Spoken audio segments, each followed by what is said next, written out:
Buenos días. Están muy calladitos. Doy gracias al Señor. Estoy acá solo porque así la providencia nos ha conducido. Agradezco al Señor del privilegio, como decía nuestro pastor, es un privilegio servir, sobre todo la responsabilidad de poder impartir la palabra, de ser coherente con ella y que el Señor pueda edificar nuestras vidas. Usted sabe que en las últimas semanas hemos estado estudiando la carta de Primera de Juan y yo quiero que hoy abra su Biblia en Primera de Juan.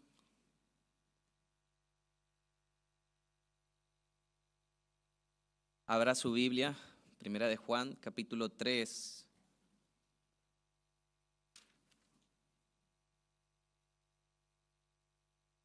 Y esa es una sección donde el apóstol está afirmando a los creyentes en la identidad de que son hijos de Dios. Cuando leemos Juan, la carta de Primera de Juan, no podemos sacar de nuestra cabeza el contexto histórico de la carta. Recordemos que Juan está afirmando a estos creyentes, eso lo podemos verificar en el capítulo 5, si usted va más adelante, versículo 13, él dice: estas cosas os he escrito a vosotros que creéis en el nombre del Hijo de Dios, para que sepáis que tenéis vida eterna y para que creáis en el nombre del Hijo de Dios. Y Juan lo que está es afirmando a creyentes en esa identidad, en la obra que Cristo ha hecho y que todos los falsos maestros que se estaban levantando en la iglesia no los desviaran del conocimiento de la verdad, porque eso es lo que Juan viene a condenar, a los falsos maestros, a los falsos hermanos que estaban entre ellos. Por eso Juan dice, estaban entre nosotros y salieron, porque nunca fueron de nosotros. Aunque participaron, no eran de nosotros. ¿Por qué? Porque no tenían el testimonio de la obra de Cristo. Y en esa sección del capítulo 3, la Reina Valera la titula Hijos de Dios. Juan viene hablando del amor que hemos recibido de Dios, por eso nos da el privilegio de ser llamados hijos. Eso lo habla en el versículo 1. Mirad cuál amor nos ha dado el Padre para que seamos llamados hijos de Dios. Qué calidad y qué cantidad de amor hemos recibido para que tengamos un privilegio tan elevado, y Él nos llama hijos de Dios. Porque la obra de redención no solo nos salva, sino que nos coloca en esa posición de privilegio. Somos hijos de Dios. Juan afirma que por eso el mundo no los conoce, porque no conocen al Señor. Y Juan afirma a los creyentes: hoy somos hijos de Dios, versículo 2, aunque no se ha manifestado lo que hemos de ser. Cuando recibimos la obra de salvación, por medio de la justificación somos declarados justos a los ojos de Dios, pero hoy seguimos lidiando con el pecado. El pecado residual todavía causa estragos en nuestra vida, todavía nos hace tropezar, y eso es una realidad que estamos en la etapa donde estamos caminando hoy en el Señor, que es la santificación, donde cada día por medio del Espíritu se van mortificando las obras de la carne y el Espíritu va conformándonos a la imagen de Cristo. Y Juan dice que vamos a ser semejantes a Él, porque el día que Él venga y tengamos ese encuentro con Él es donde vamos a ser transformados. Y esa es la promesa de su segunda venida, porque le veremos tal como Él es, que tiene que ver con nuestra glorificación. Y Juan dice que todo el que tiene esa esperanza, es decir, el que espera a Cristo, se purifica a sí mismo como nuestro Señor es puro. Es decir, aquel que ha participado de la obra de salvación tiene un propósito, y es parecerse a Cristo, conservarse puro, crecer en eso. Y eso es lo que Juan va a seguir desarrollando los próximos versículos que ya hemos visto. Versículo 4, donde Juan va a establecer la marca de la comunión verdadera. Hay una incompatibilidad entre el pecado y el nuevo nacimiento. Aquel que realmente ha nacido del Señor no puede vivir una vida que practica el pecado. Es incongruente. En el versículo 4, en la impartición pasada, vimos que todo el que comete pecado infringe la ley. Es lo que dice la Escritura. Pues el pecado es infracción de la ley. Y Juan empieza declarando esta verdad. Es para que podamos ver la gravedad del pecado. Que el pecado no es una simple equivocación, como muchas veces pensamos. Que es un simple error o un simple deslizar en la carrera, sino que va mucho más allá. La palabra lo dice con claridad, es transgresión de la ley. Y si usted recuerda, la palabra que Juan utilizó ahí es anomia, que significa vivir sin ley, vivir sin sujeción, vivir sin autoridad.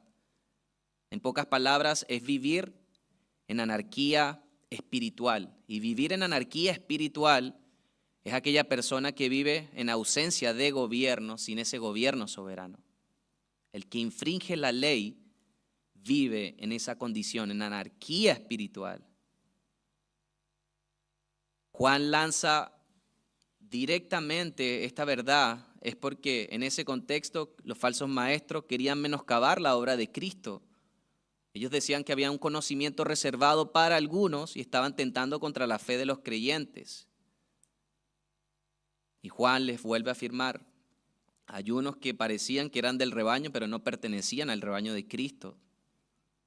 Y eso nos hace avanzar al versículo 5, porque es incongruente que aquel que ha nacido del Señor pueda practicar el pecado, porque habla del propósito de la obra de Cristo, de su encarnación. Y en el versículo 5 dice, y sabéis que Él apareció para quitar nuestros pecados.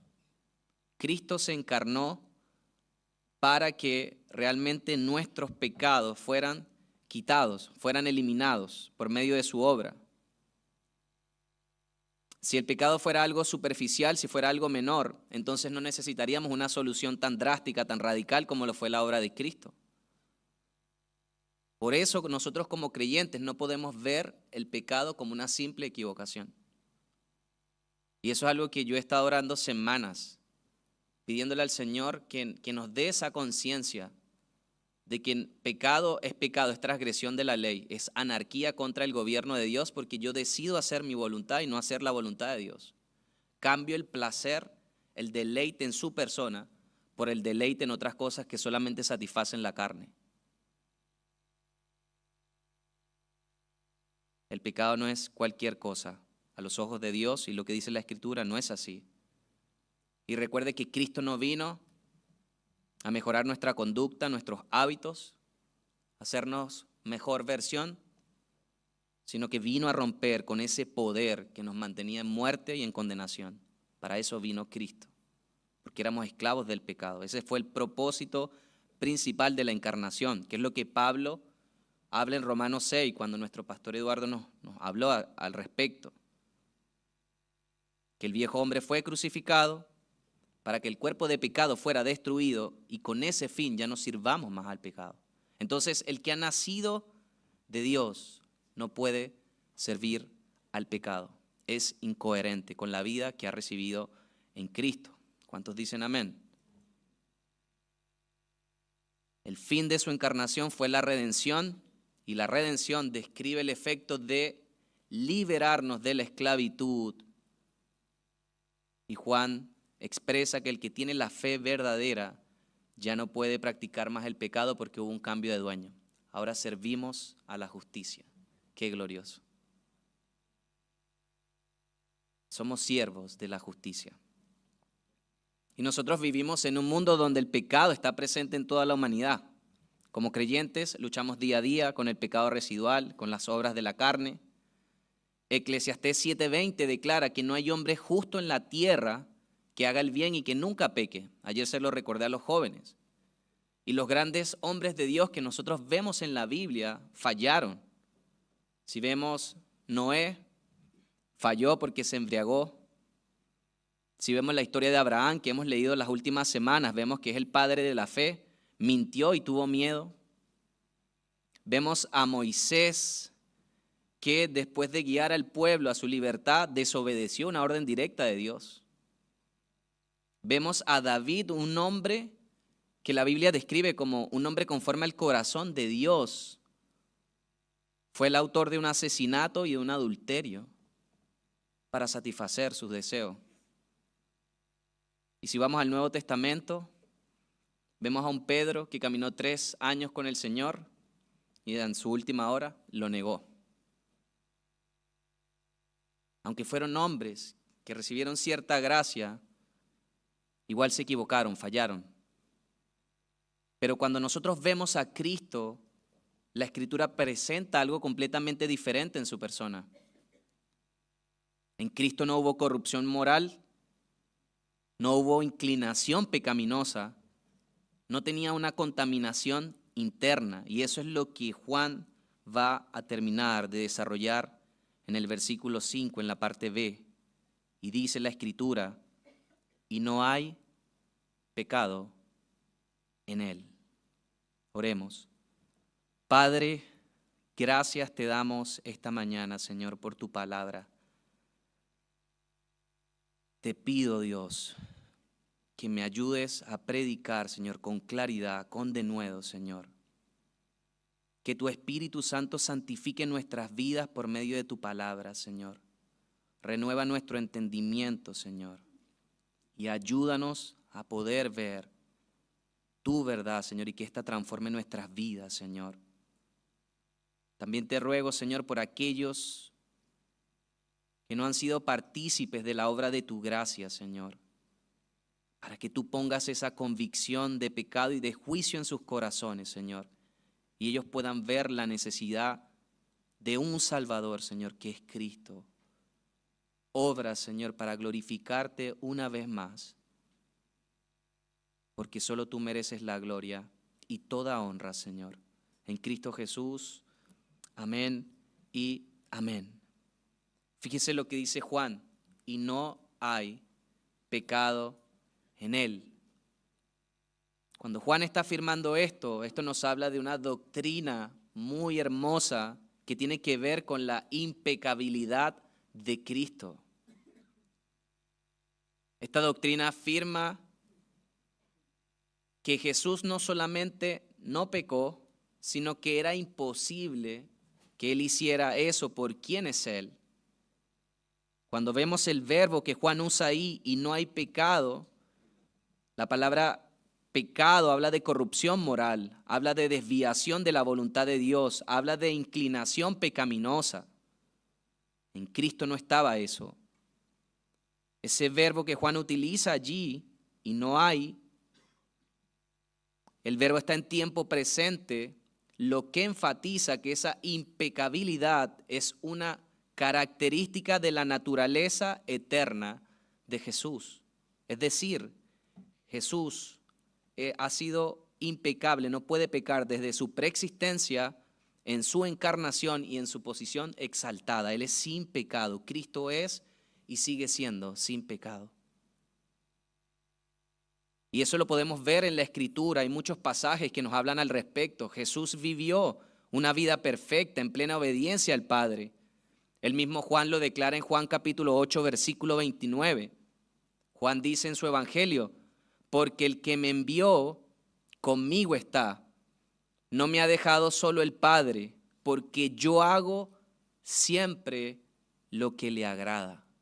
Yo hago siempre lo que le agrada. Lo cual es un testimonio de que Jesús vivió perfectamente la voluntad de Dios, y eso es un testimonio de su impecabilidad. Es el único que pudo vivir y hacer la voluntad perfecta de Dios en obediencia perfecta. Y cuando pensamos en impecabilidad, esta doctrina establece que Cristo no solamente era sin pecado, que es lo que Juan está defendiendo. Y es lo primero que viene a nuestra mente cuando pensamos en su santidad, en quién es Dios. Cuando hablamos de santidad, nuestro pastor Daniel nos habló de eso en los estudios del miércoles. Habla de esa esencia de quién es Él. Intrínsecamente, quién es Dios. Y eso es lo que pensamos. Alguien sin pecado, alguien separado del pecado, alguien que odia, aborrece el pecado. Y eso es lo que nosotros pensamos. El término teológico que utilizaron los reformadores es una expresión que dice non posse pecare, que significa de que Cristo es sin pecado, perfectamente sin pecado. Y esto se debe a la perfección de su naturaleza divina unida con su naturaleza humana. Esto es lo que corresponde teológicamente a la unión hipostática. Cuando hablamos de que Cristo es verdaderamente hombre, Cristo es verdaderamente Dios. Y esto nos hace una referencia de que no es simplemente que el Señor no eligió pecar, sino que en su persona es intrínsecamente imposible, incapaz de pecar. Él no pudo pecar. En el libro de Hebreos nos menciona un poco de esto que les estoy comentando. El autor en el capítulo 6, si puede buscar Hebreos capítulo 6, versículo 18, el autor viene escribiendo a una comunidad de creyentes judíos que están sufriendo crisis de confianza y quieren retroceder por la persecución que están sufriendo. Hebreos 6, 18, mi hermana. Y el autor afirma que a los creyentes en esa esperanza, diciéndoles que la esperanza no está atado a algo que podía cambiar, sino a la naturaleza de Dios, que es imposible de corromper. En Hebreos 6, 18, el autor les expone a esos creyentes, dice la Escritura, para que por dos cosas inmutables, en las cuales es imposible que Dios mienta. Es imposible que Dios mienta. Esa palabra es imposible que Dios mienta no significa que es simplemente difícil o poco probable en Dios. Esa palabra nos da la idea de que es una imposibilidad absoluta, imposibilidad lógica y moral. Dios no puede mentir, no está dentro de las posibilidades de Dios, porque eso no forma parte de su naturaleza.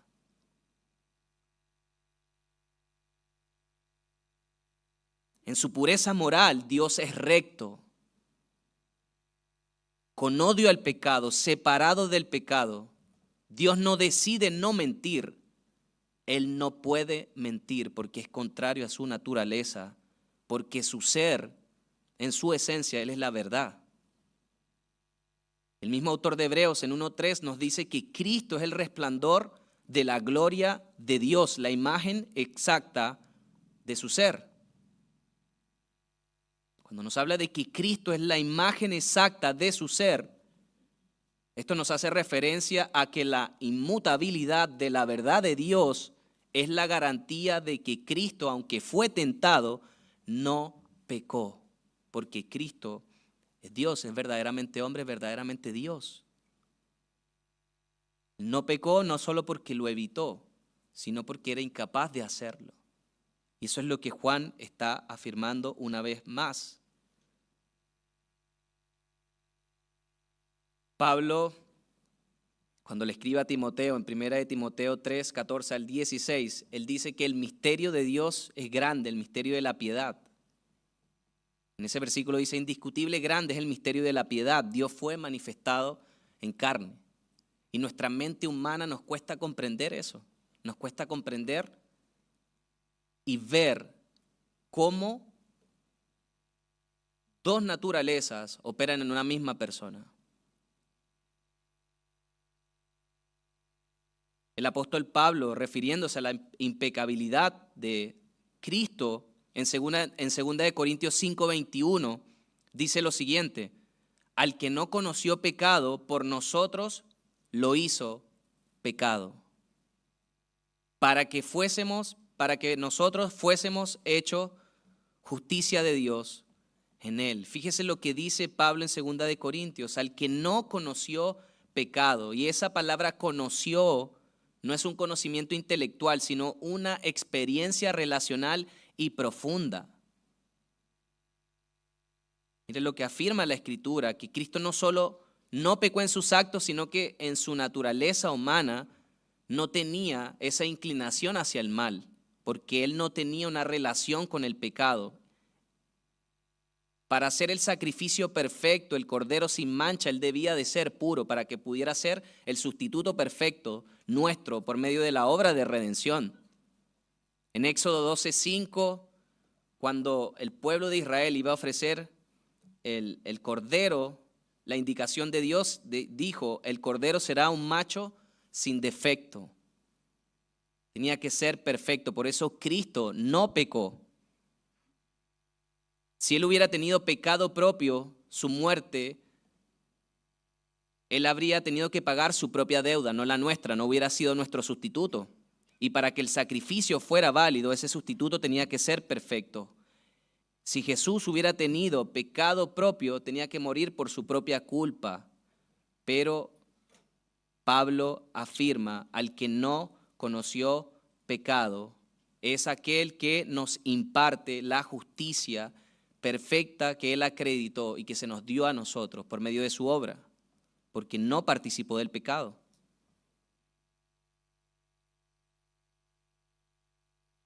En 1 de Pedro 2:22, el apóstol Pedro también hace referencia acerca de la impecabilidad de Cristo.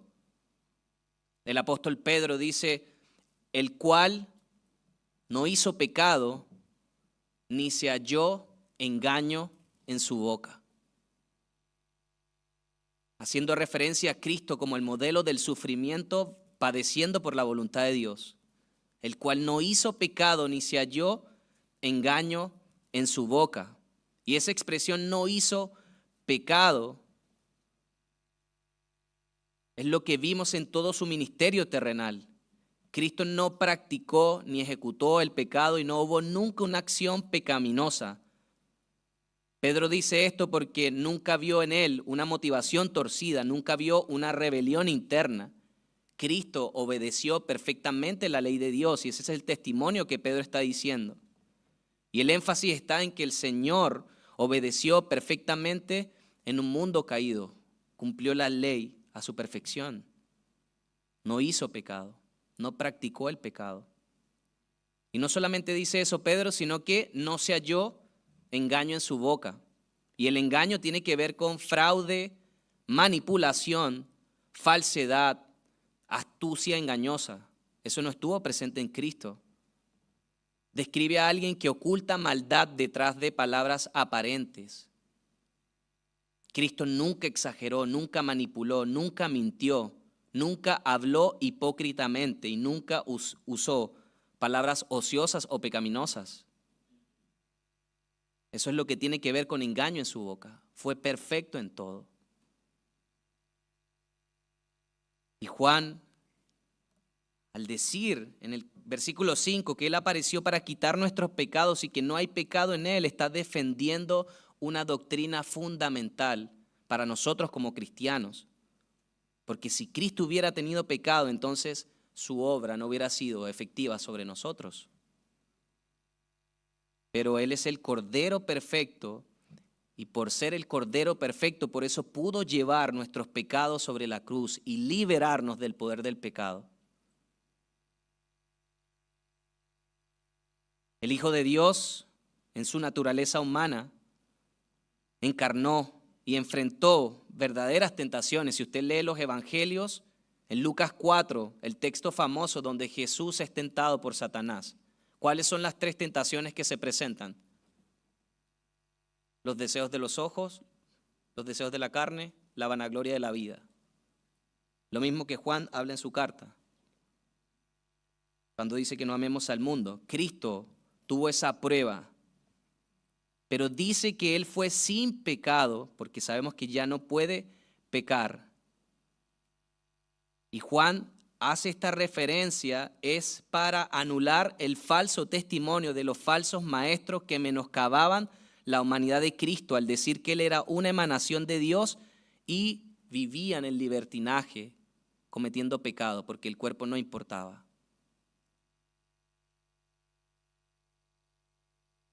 Entonces, vemos que la Escritura revela y nos muestra de que era imposible que Cristo pecara.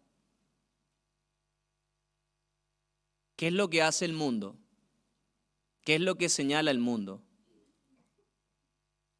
Hace poco vi un material, un documental, y decían de que Cristo era un hombre, y decían tantas mentiras de que Cristo quizás tuvo mujeres, de que Cristo estuvo con María Magdalena, no sé, inventan tantas cosas, y es por menoscabar la humanidad de Cristo, menoscabar la obra de Cristo, pero Cristo fue puro, sin mancha, sin pecado, porque Él es Dios, Él no puede pecar. Recuerde que Él en esa naturaleza que tiene hoy, Él es el Dios hombre, sigue siendo Dios, su mensaje siempre, Él afirmó su deidad, pero en esa naturaleza humana Él no pudo pecar. Y eso es lo que Juan está afirmando. Ahora, cuando usted va a Hebreos 4:15, el autor de Hebreos dice que nosotros tenemos un sumo sacerdote que se compadece de nuestras debilidades. Y si usted ve Hebreos 4:15, dice lo siguiente: porque no tenemos un sumo sacerdote que no pueda compadecerse de nuestras debilidades, sino uno que fue tentado en todo según nuestra semejanza. ¿Vio lo que dice la Escritura? Sino uno que fue tentado en todo según nuestra semejanza. ¿Qué es lo que está diciendo el autor de Hebreos? Que en su naturaleza humana es donde Cristo recibió la tentación. Ahora, si usted va a Santiago 1:13, Santiago dice: cuando alguno es tentado, no diga que es tentado de parte de Dios, porque Dios no puede ser tentado por el mal, ni Él tienta a nadie. ¿Cómo esto puede ser? Parece haber una contradicción, porque Dios no puede ser tentado. Pero Hebreos 4:15 me está diciendo de uno que fue tentado en todo según nuestra semejanza. ¿Qué significa esto, Alberto? Le explico para que podamos entenderlo, porque yo también estuve como usted. Lo que tenemos que tener en mente es la unión hipostática de Cristo. Él es verdaderamente hombre, verdaderamente Dios. Eso es una realidad, es una verdad. Cuando Santiago dice en 1:13, cuando Él es tentado y dice que Dios no puede ser tentado, es porque en su naturaleza divina Dios aborrece el mal. Él es santo, Él rechaza el pecado, Él no puede ser tentado por eso, desde su naturaleza divina. Es imposible que Dios acepte el pecado.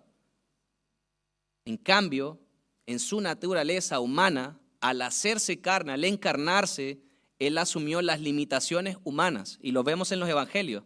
Vemos que Jesús tuvo hambre, tuvo cansancio, tuvo tristeza. Y la diferencia está, dice un autor reformado, entre ser tentado desde afuera y tener una inclinación interna al pecado.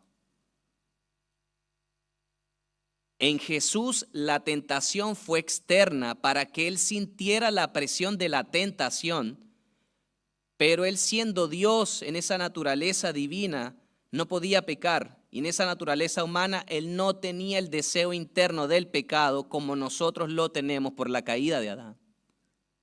Porque recordemos cómo fue la encarnación, el milagro de la encarnación.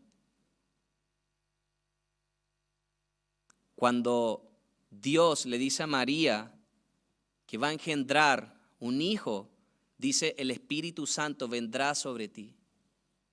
Y ese es el misterio donde viene descendiente de la mujer, cumpliendo la promesa de Génesis. Cristo nace sin pecado, sin pecado. Semejante a nosotros, pero sin pecado. Entonces, Él desde su naturaleza divina no es tentado. En su naturaleza humana sintió el peso de la tentación, pero no tenía esa inclinación que tenemos nosotros por la naturaleza corrupta heredada de Adán.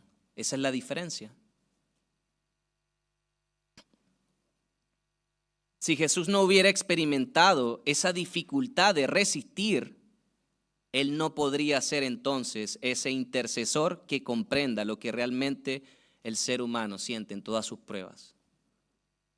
Él no pudiera compadecerse de nosotros porque no sabría cuáles son esas pruebas, pero él fue tentado en todo. Hay una ilustración que me gustó, que me permitió verlo también, y yo quiero que usted se imagine una muralla blindada. Usted la muralla blindada puede atacarla con proyectiles. Imagínese que esos proyectiles es la tentación externa. Los proyectiles van a golpear la muralla, pero la muralla no se va a romper. El hecho de que sea golpeada no significa que sea vulnerable al fallo. Significa que solamente un ataque ocurrió. Y eso es exactamente lo que le pasó a Jesús en sus tentaciones. Él recibió el golpe de la tentación, pero su voluntad divina, humana, en su naturaleza divina y humana, permanecieron alineadas perfectamente a la voluntad de Dios. Porque Él no puede pecar. Él no es como nosotros. Él es santo.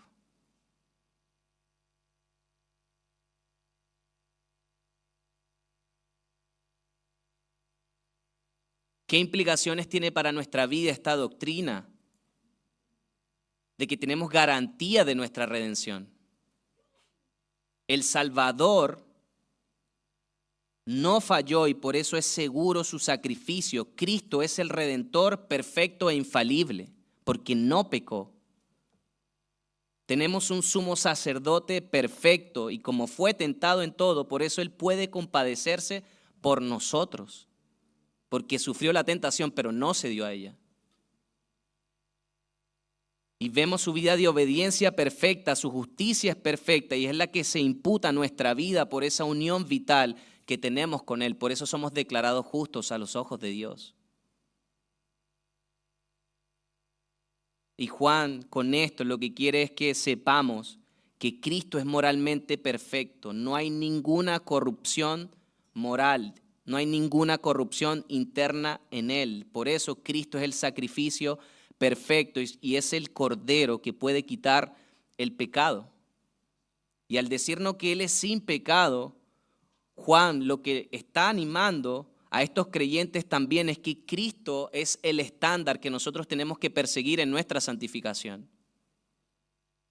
Debemos perseguir cada día la estatura del varón perfecto, porque aunque en esta vida no vamos a alcanzar la plenitud, porque el pecado residual está en nosotros, el llamado es a ser santos como nuestro Señor es santo.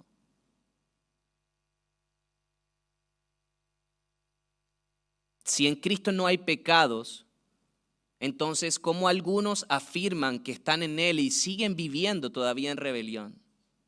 Eso es lo que Juan en la carta va a repetir cíclicamente una y otra vez y los vamos a ver en los próximos versículos, porque la carta es cíclica, él vuelve repitiendo el mismo principio para recordarlo.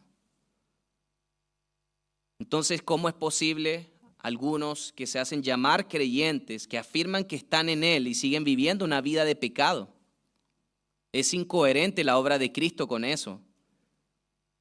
Si Cristo vino a quitar el pecado, fue el propósito de su encarnación, entonces ¿por qué seguimos reteniendo esas conductas que nos llevan todavía a ser como el viejo hombre? Si Él es puro y Él es nuestro modelo, ¿cómo podemos estar cómodos con la impureza, con el pecado? Es incoherente decir que Cristo está en mí y que yo abrace o tolere lo que Él aborrece.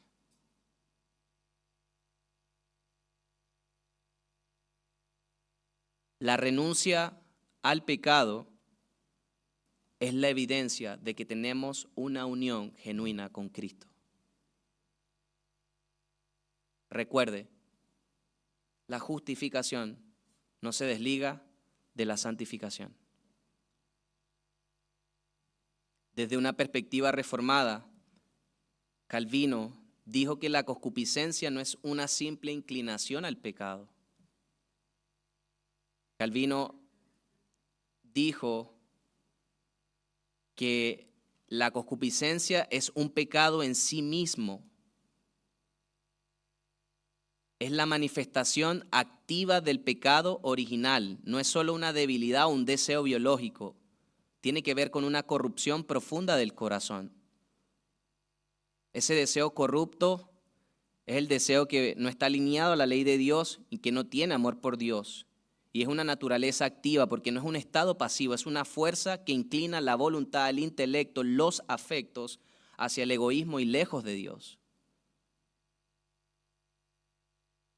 Pasajes como Romanos 7:7, Juan Calvino argumenta de que el simple hecho de tener ese deseo desordenado ya implica transgresión de la ley. No codiciarás, que es lo que nos ha predicado nuestro pastor Eduardo. ¿Y por qué menciono esto? Porque ese deseo no estaba en Cristo. Esa es la lucha que tenemos nosotros. Y tenemos que examinar aún más profundo nuestro corazón, porque usted me puede decir, pero yo no ejecuto estos pecados. Pero si internamente usted codicia a una mujer en su corazón, ya eso es pecado, ya eso es adulterio a los ojos de Dios. ¿Y cuántos pensamientos desordenados no hay en nuestra vida y constantemente estamos transgrediendo a la ley de Dios? Porque no es solamente la ejecución del acto externo, sino todo lo que está pasando en nuestra vida interior.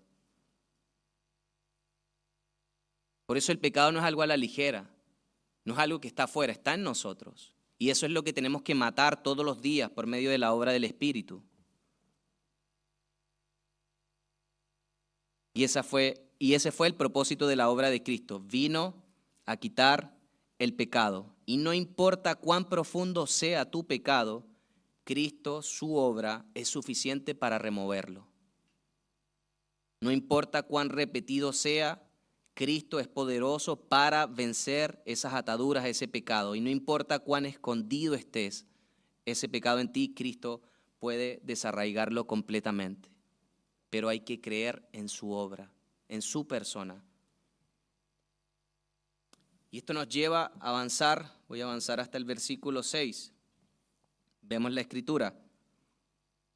Y el versículo 6, Juan dice, todo aquel que permanece en él no peca, todo aquel que peca no le ha visto ni le ha conocido.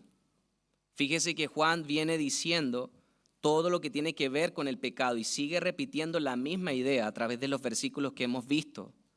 Y esa palabra permanecer tiene que ver con habitar continuamente, mantenerse unido. Y Juan habla de una comunión continua, de una dependencia espiritual y de esa unión vital que tenemos con Cristo. Es una vida completamente arraigada en Él, es una vida pegada a la vid, tal cual lo expresa Juan en su Evangelio en el capítulo 15. Todo aquel que está arraigado en Cristo, todo aquel que permanece en Él, ¿qué hace? No peca. Vuelve a repetir el pecado, vuelve a decir que no tiene que ver con la doctrina de perfeccionismo, está hablando de una práctica del pecado. Y fíjese que el verbo que Juan está utilizando está en el presente activo. Y esto nos habla de que no es que nunca comete un acto de pecado, sino que es una práctica continua. ¿Y por qué el creyente que está en Cristo, que está arraigado en Él, no puede practicar el pecado? Eso es lo que Pablo afirma en Romanos capítulo 6, versículo 4 al versículo 7.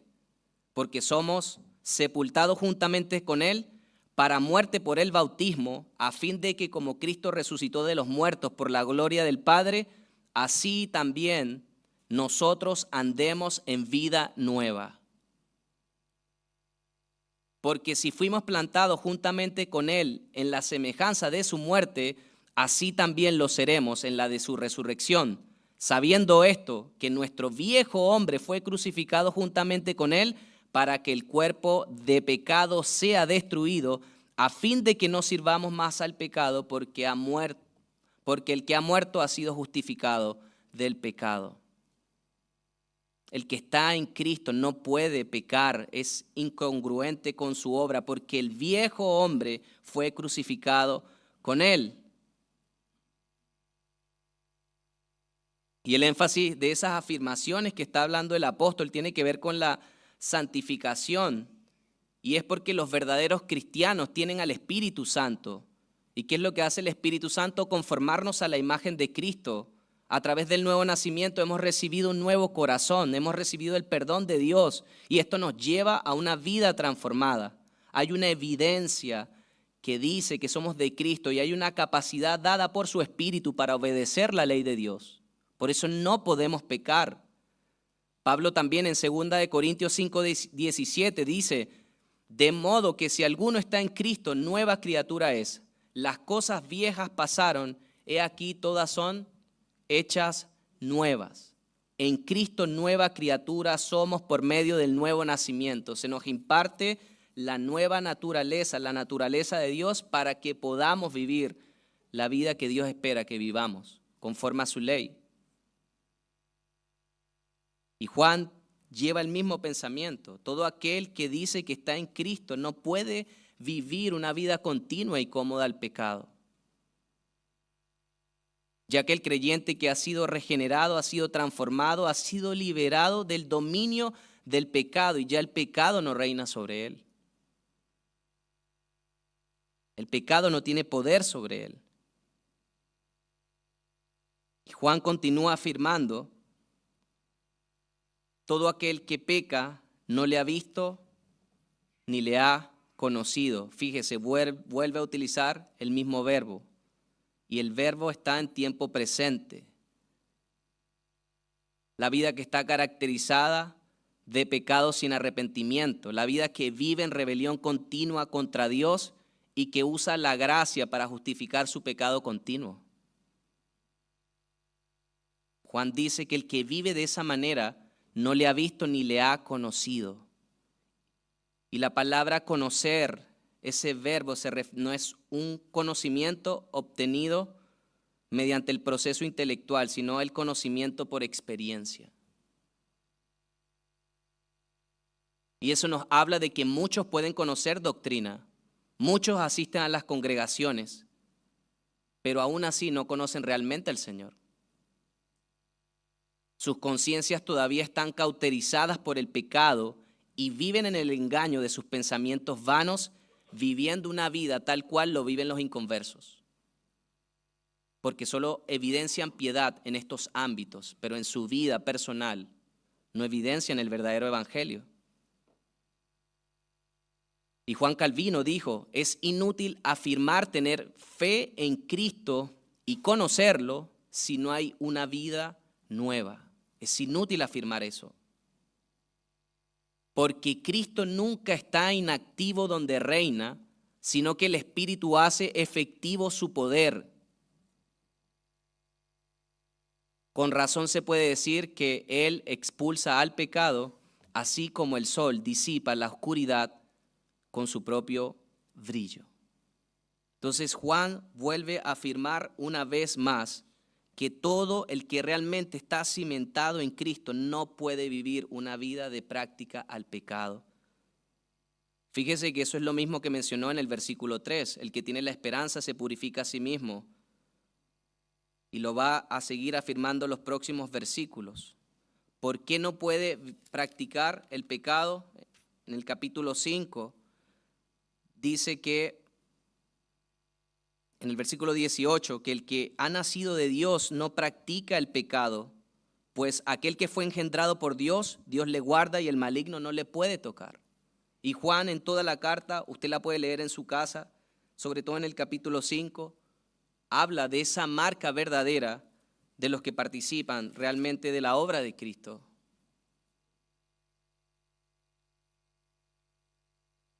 Y el fin de Juan es para que podamos ver que una profesión sin santidad es falsa.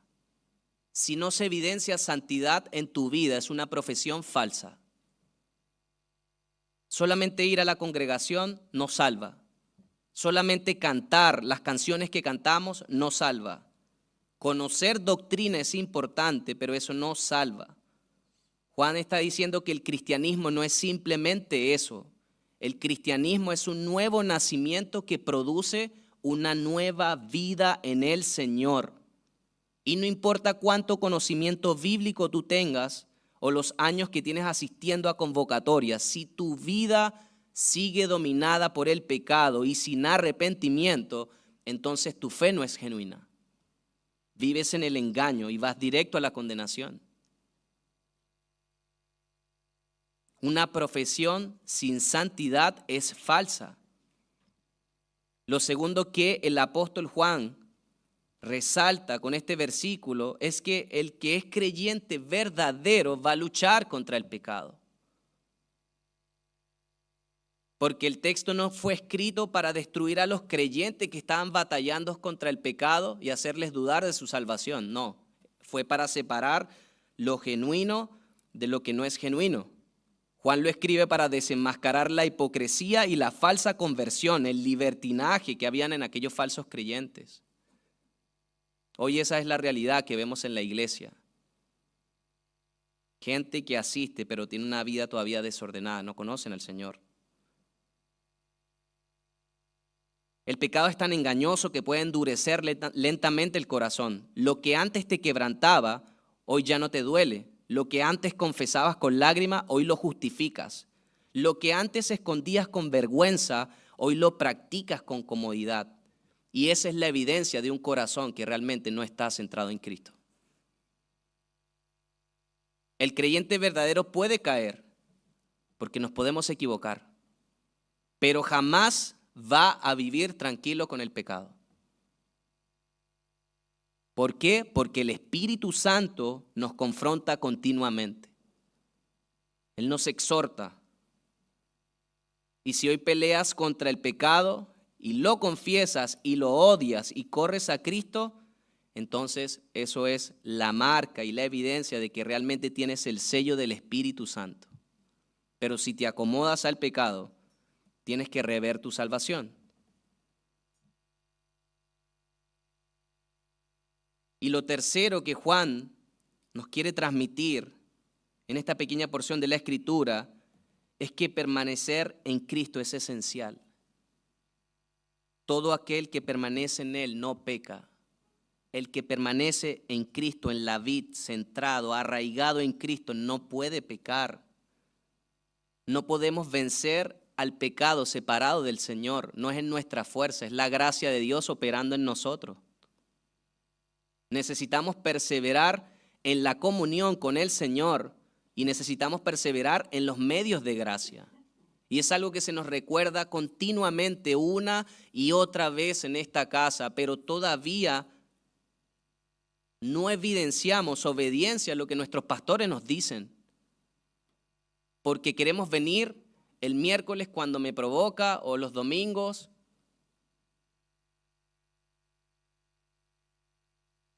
O cuando quiero ir a la oración corporativa. ¿Y los medios de gracia son opcionales o son un mandato?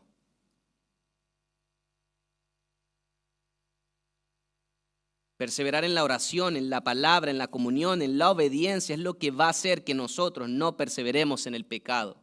Por eso cada instancia no es una instancia más, es una instancia donde vamos a ser edificados por la vida del Señor para que crezcamos. Así como usted alimenta su cuerpo físico para que no esté débil, usted tiene que alimentar la vida espiritual para que Cristo pueda crecer en usted. Y hay raquíticos espirituales que comen una vez a la semana, el día domingo, cuando te sientas 1 hora a escuchar el sermón. ¿Y el resto de la semana qué?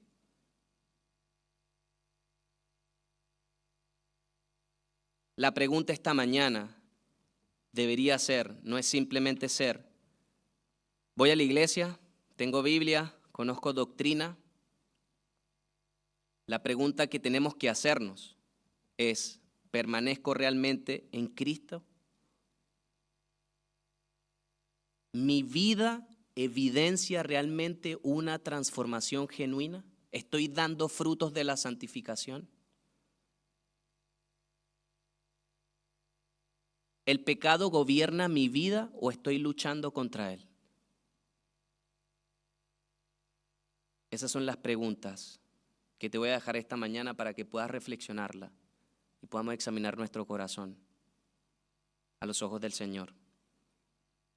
Y recuerde, Juan está diciendo claramente, todo el que permanece en él no practica el pecado. Que el Señor nos ayude, como dice nuestro pastor. a poder ver esto y a que nuestra vida pueda configurarse a su palabra. Amén. Oremos. Gracias te damos, Señor, por tu palabra. Gracias por exhortar y hablar a nuestras vidas esta mañana, Señor. Yo te pido, Señor, que nuestros corazones puedan ser humildes, Señor, para recibir esta palabra, Señor. Quebranta nuestras vidas, Señor. Todavía hay áreas en nosotros, Señor, que no están alineadas, Señor, en obediencia a tu voluntad.